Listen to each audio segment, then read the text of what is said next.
Hello, everybody, and welcome to BC Buckets. I'm Matthew Bruni. That's Colin Mitchell. Colin, you are in Dallas. The Dallas Mavericks are on the clock now after trading back from 10 to 12.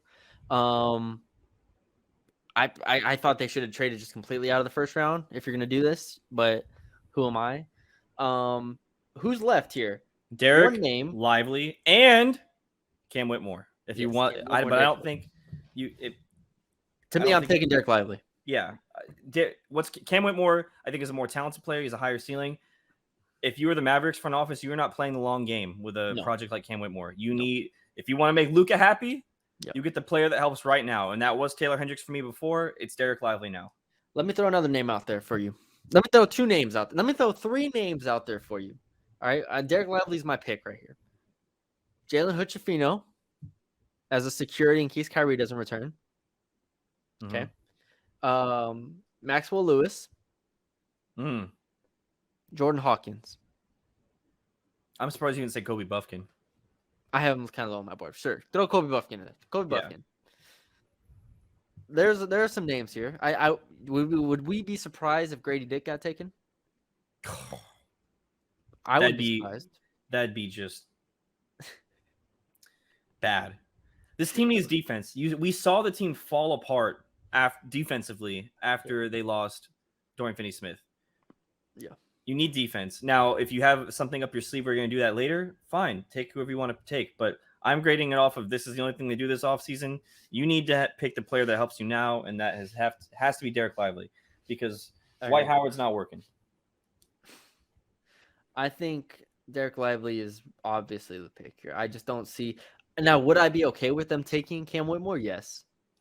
Cam Whitmore, to me, would make a lot of sense. But timeline doesn't make sense. I'm sorry, it wouldn't make a lot of sense, but it would make a lot of sense at the number 12 pick, obviously. Like, when you have the number 12 pick, you're like, okay, cool. We get yeah, you get Cam Whitmore. Yeah. I'm just going through the rest of the names here to see if there's anybody else. Obviously, you mentioned a guy like Maxwell Lewis.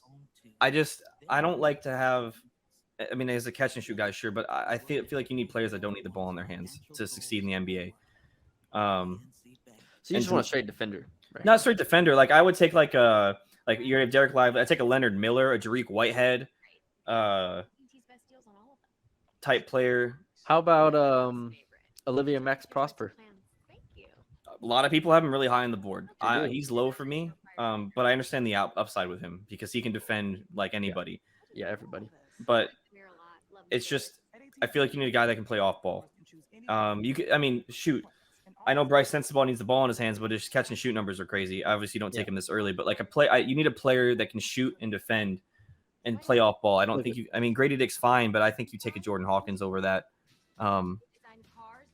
It's just hard for me to see somebody that needs the ball in their hands. Yeah, I do think like Bala Coulibaly would be an interesting pick. It would have been a really good pick, but he went 7. So that would be an interesting pick here. Like I would have liked a case in Wallace. Like I would have liked a case in Wallace if you want to take him here, just because he can defend and you can if you buy a shot then it's good. But yeah, he was gone. Yeah, I don't see Dereck Lively might be the only one here that I'm actually buying. You don't take a scorer, right? Because you have Jaden Hardy, who they took last year, that we were both high on, and it looks like we're right on that one. High five on that. But Jaden Hardy looks like he's going to pan out a little bit, so you have a scoring guard there. Josh Green on the wings playing a little bit better. It all depends on what they can do with Kyrie this offseason. If they're able to bring him back, obviously that kind of dictates their ceiling for next year. But in theory, if they do get Kyrie back and Luka, that's a 1-2 punch where if you have the right role players around them, you can win. You can make it to a conference finals again. But the issue is, and obviously, we're talking about Dereck Lively. I'm 21st on my board. I don't buy him as a really good long-term player in terms of being an all-star level player. I think he can defend at a very high level, and I think that's what the Mavericks need. I don't think he can finish that well, but I know one thing he can defend, and that's what the Mavericks need. Like I said, he had the lowest usage percentage of any first-round draft pick? Yeah. Like ever or since 2000 or something like that? Yeah, that was some weird stat like that, yeah. All right, let's see who the Mavericks take at 12. With the 12th pick in the 2023 NBA draft, the Oklahoma City Thunder select Dereck Lively. Good pick. Yep, that's the pick. That's a That good is pick. the pick. Now, again, I am much higher on him than you are, so I will go first. Let me pull him up on my scouting report sheet.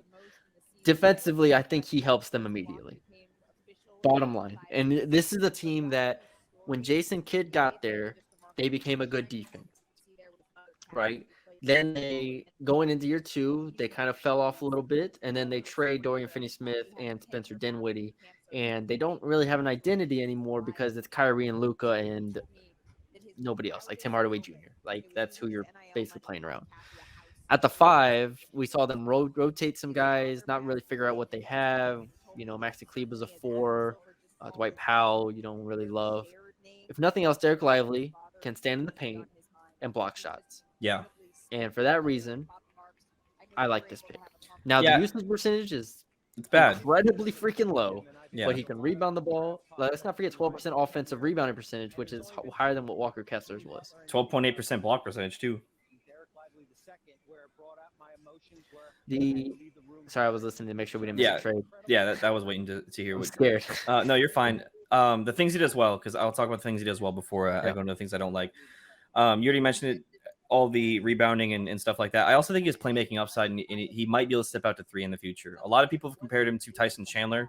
That's one of the comps I have down as well. And if he can step out to 3, he only shot 2 of 13 from 3, but the shot kind of looks okay. And in EYBL, open gym God right there, Colin. Yeah, exactly. Teams are going to explore it, and I think that's the important thing. But I like his opportunity in direct handoffs and things like that. Now, offensively, he can be a rim runner. He's 77.4% at the rim, but he's only 52% on layups. He's not a very 13 physical of player. 25. Yeah, he's not aggressive. He doesn't really have a touch. So he's here to finish at the rim with dunks, and he's here to defend, and that's perfectly fine for me for the Mavericks. I mean, I'm not mad at it at all. He's 21st on my board because I don't think I think the floor and ceiling are very close. Is July 21st. Interesting. So. All right, Colin. Olivier. A little late here, but Prosper. That's this is okay. We're going here. to the Mavericks. This For is going those to the who didn't Mavericks. hear. This is going to the Great Mavericks. pick for the Mavericks. The Dallas Mavericks take Olivier Maxence-Prosper, and I like it. Great I like pick. it. This is a good pick. The length, the versatility. This is a guy who a lot of people said was going to go in the top 20 by the time he was done. By the time they were done watching him,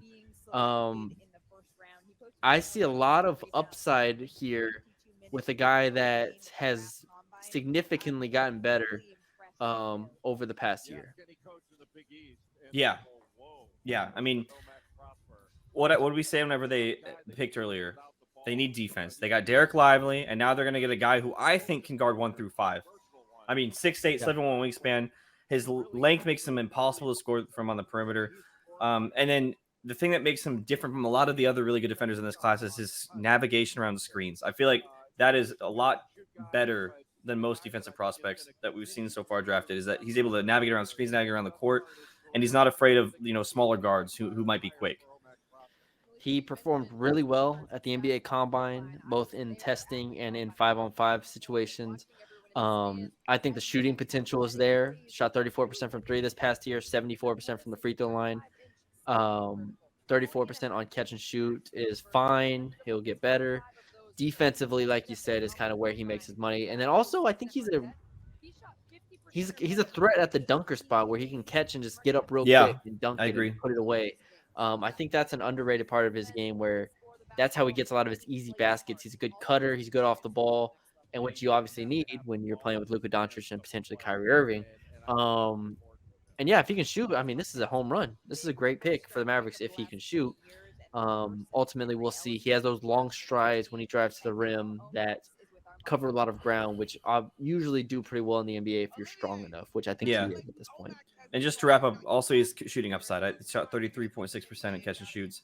His mechanics are improving. He has a high release, but he has to be able to spot up, I think, to really thrive in the NBA outside of his defense. So now he is almost 21 years old. He's about to be 21 years old. He's not super explosive with the ball in his hands as far as like getting up to the rim with ease. Kind of needs others to create for him, which is fine. Not everybody has to create for themselves. There's only one basketball, as we know, and that most teams have a dominant ball handler. And then secondly, he only has 5 blocks all year for his length. I thought that was a really weird stat. but when you watch his games, he doesn't really just block shots. He kind of just contest them, and you're like, Yeah. okay, you're not gonna block this. Right. So, yeah, good, not great athlete.